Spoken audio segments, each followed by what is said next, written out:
Let's go to our guest, Dane Wigington, who is the creator of geoengineeringwatch.org, a very interesting website. Let's hope that's one website that we won't crash today.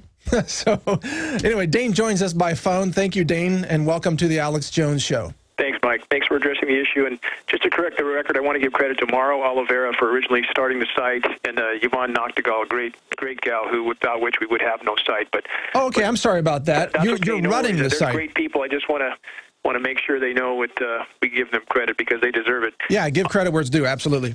On this issue of geoengineering and the ramifications, if people truly understood the gravity of this issue, Mike, everyone would carry this torch because, as you stated before the break, people's provisions won't do them any good. If they're not able to feed themselves, those provisions won't do them any good either if they continue to inhale this toxic, metal-laden air that each and every one of us is breathing. And if we continue to be exposed to these particulates from the geoengineering fallout, we will not be firing on all neurons for much longer. And we're seeing the effects of that already with the autism and Alzheimer's reports from 2 weeks back. I mean, these particulates are bioaccumulative. They are in every breath we take. If they continue to spray, we will have nothing to care about in very short order. Tell us about the chemical composition. I've heard of barium salts, aluminum. What really is being found in these things that are being sprayed? Again, people need to understand that these particulates are not coming from the wind blowing or industrial sources. These are new levels of particulates, and industrial sources have been eliminated from much of the testing. And again, there's simply nowhere else they can come from. In the case of the amounts of aluminum and barium that we're seeing in tests along the West Coast, we've seen single rain events, Mike, escalate in 6 to 7 year period. In the case of aluminum, as much as 50,000%, from 7 parts per billion to 3,450 parts per billion in a single rain event. Many want to leap to the conclusion that this is coming from China. CARB, California Air Resources Board, has done studies on the aerosols from China. Metals don't float across oceans. These toxins are new. They're coming down in such extreme amounts that they're actually changing forest floor pHs 10 to 15 times toward alkaline in the Pacific Northwest. So it takes a lot of metal to actually change the pH of the forest floor. Oh, yeah. So what would it be doing to us in each and every breath? Again, it's actually killing trees. So certainly the bioaccumulative effect on us has to be horrific at this point, and all the medical stats seem to bear that out. You know, Dane, I have to concur with much of what you're saying here. I'm the health ranger, the editor of Natural News, but I also oversee the raw materials acquisition for our own certified organic manufacturing and retailing operation. And we are having to reject a lot of raw materials now because we're detecting unacceptably high levels of aluminum in the materials. I'm talking about, food, superfood, plant materials, whatever. We're finding it's alarming, and we have to reject a lot of suppliers. Well, certainly the metal's there. That's not a debate, and it's not speculation in any sense. And we're seeing other things in the mix too, Mike. There's researchers from Norway and Germany that have contacted us some time back.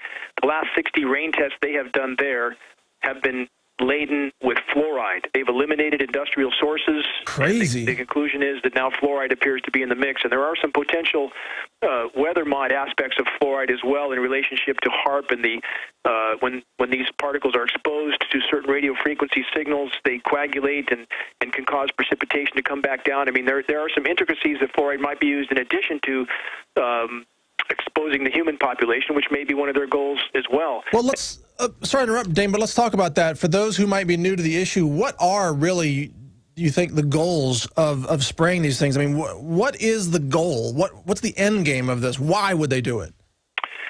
Again, I think there's a number of layers to that onion. There's military strategic purposes. We have the document Owning the Weather by the U.S. military. Obvious strategic purposes. At this point, there does appear to be weather warfare going on around the globe. You have the NATO powers on one side of the equation. You have China, Russia on the other. You have examples like Pakistan. When Pakistan started to show resistance to the U.S., suddenly they find their country 20% underwater. Same with Thailand. When they refused the U.S. An airbase there that the Thai government felt was for weather modification, then record flooding occurs there. So there's military strategic purposes. There's also food control, water control.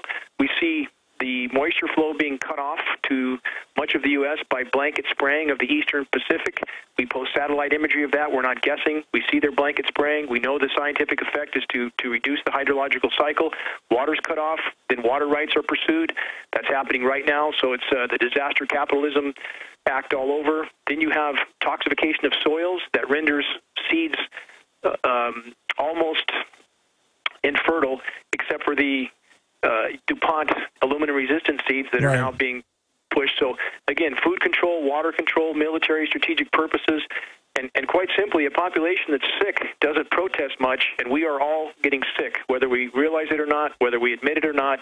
It is happening. Well, this enough aluminum to kill a forest, enough metal, barium, strontium to kill forest trees will certainly kill us eventually. Absolutely. And this also reiterates the importance of something I mentioned on the show here before, which is we're going to have to grow food in greenhouses, because if your food is subjected to what's falling out of the sky that's being sprayed, then you're going to obviously be intaking that in your food. So this is why I've been talking about aquaponics, because you need to have a food system that you can run yourself that's not taking in, you know, these things, these elements that are falling out of the sky, especially in some areas where they're really doing the most spraying. Now, real quick, Dane, let me just give out the phone number. For those who've got information about North Korea, if you are listening from Korea, South Korea in particular, or Japan or Taiwan, if you're nearby and you have information and you want to call in, we're going to take your calls in the last 5 minutes of the show today. The number for that is 800-259-9231. And if you're international, then that number is 651-695-7777. Again, that number for international callers is 651-695-7777. So please call in if you have information about what's happening there with Korea, and we'll take your calls in the last 5 minutes. Now, continuing, Dane, and I'm sorry about, thank you for being flexible today. We've had a lot of breaking news that sort of moved things around, so I want to thank you for your patience and your flexibility. No worries.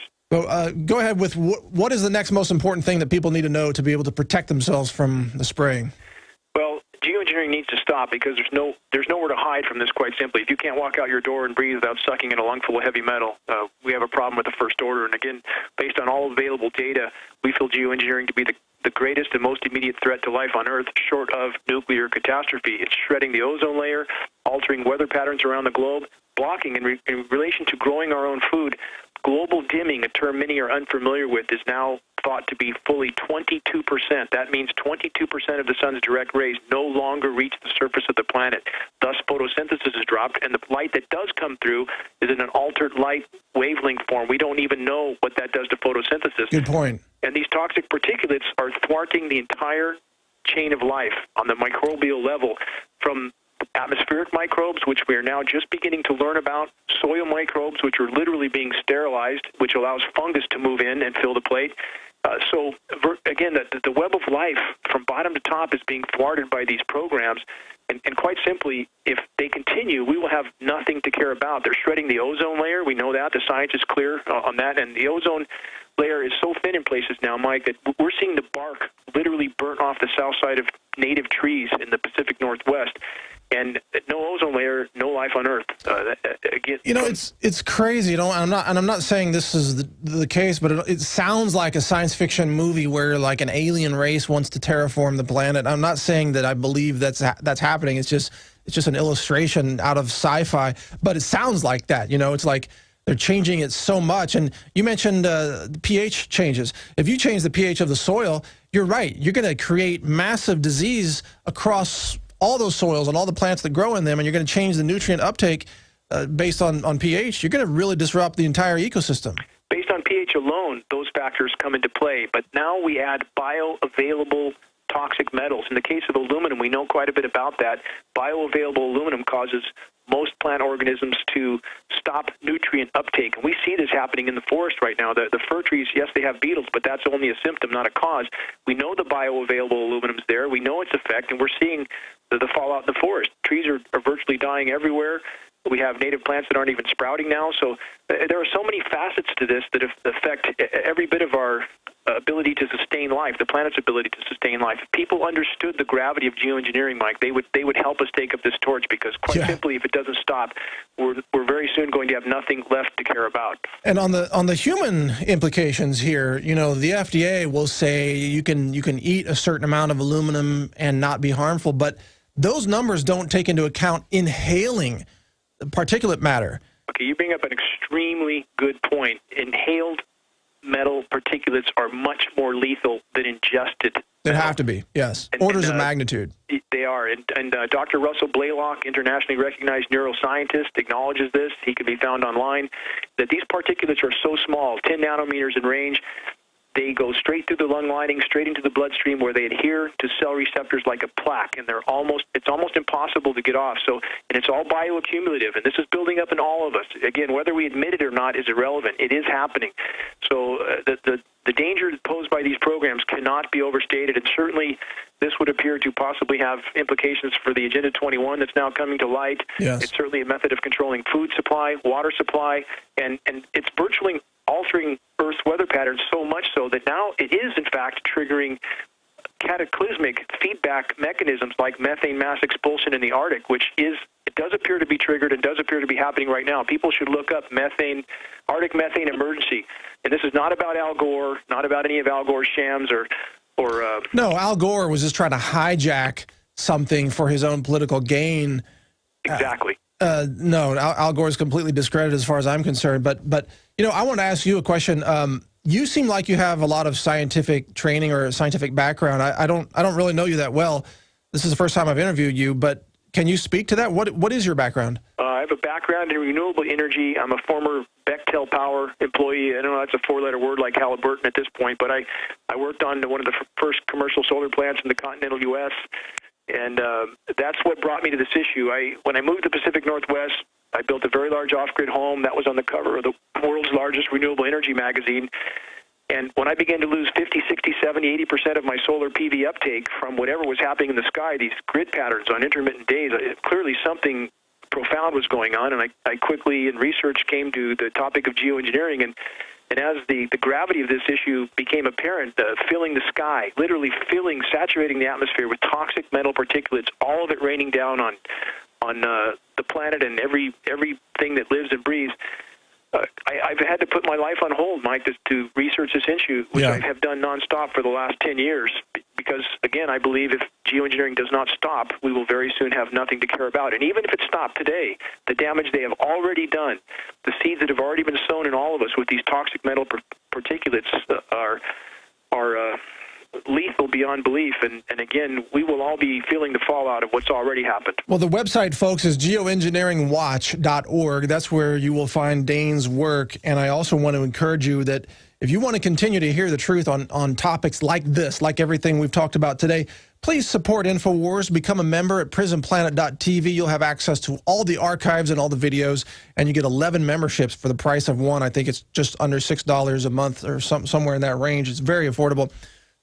Dane, what's next? I mean, people have not really woken up to this issue like they have with GMOs, and GMOs is, you know, a genetic pollution risk, but geoengineering risk seems like it's at the same sort of, or maybe even a bigger threat than GMOs, but we haven't seen the big, you know, the masses rallying behind stopping geoengineering yet. It needs to start because it virtually affects all other issues in relation to GMO foods.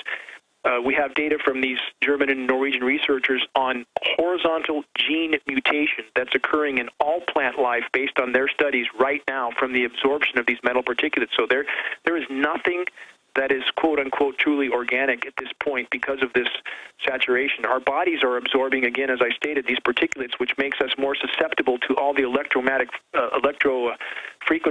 radio frequencies that we're all exposed to. So, again, from every level, from every direction, the altering of the weather, the shredding of the atmosphere, the toxification of the soils, toxification of the air we breathe, the conductivity in our bodies of these particulates, from virtually every direction, the web of life is being thwarted by these programs. This is truly the issue that, if it's not dealt with, all these other issues will be moot points, truly.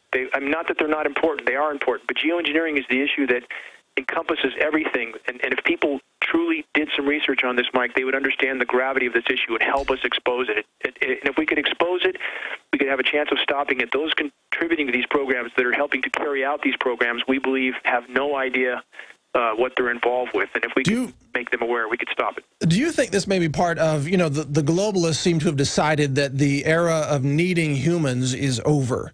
They're trying to really, in the next few decades, destroy the human population, kill the so-called useless eaters, as they say, and move to a robotics society, an automated society, self-replicating robots with only a few thousand humans possibly, or maybe a few million surviving and then running the show. And they know they only need really a small human population to maintain genetic viability of the human species. Is this possibly all part of that design? It may be a part of that design, but I believe, based on all available data, that there are factors in this equation that the power structure did not bargain on. And one of those is the methane mass expulsion that's being released right now. We are on course right now for something called Venus syndrome. This is a scientific scenario. The term is self-descriptive. And again, this is not about any of the Al Gore garbage. Dane, I got to thank you for joining us. We got to let you go here and go to break, but it's geoengineeringwatch.org, everybody. I'm sorry about the short interview, Dane. I want to talk to you again. Thanks for taking the time, Mike. You bet. Thanks for being on. I want to talk to you again in the future. Visit Infowars.com and PrisonPlanet.com. When you're on the site, you can also tune in 24 hours a day to my daily radio broadcast. There's also a free iPhone app to listen to the syndicated radio show when and where you want.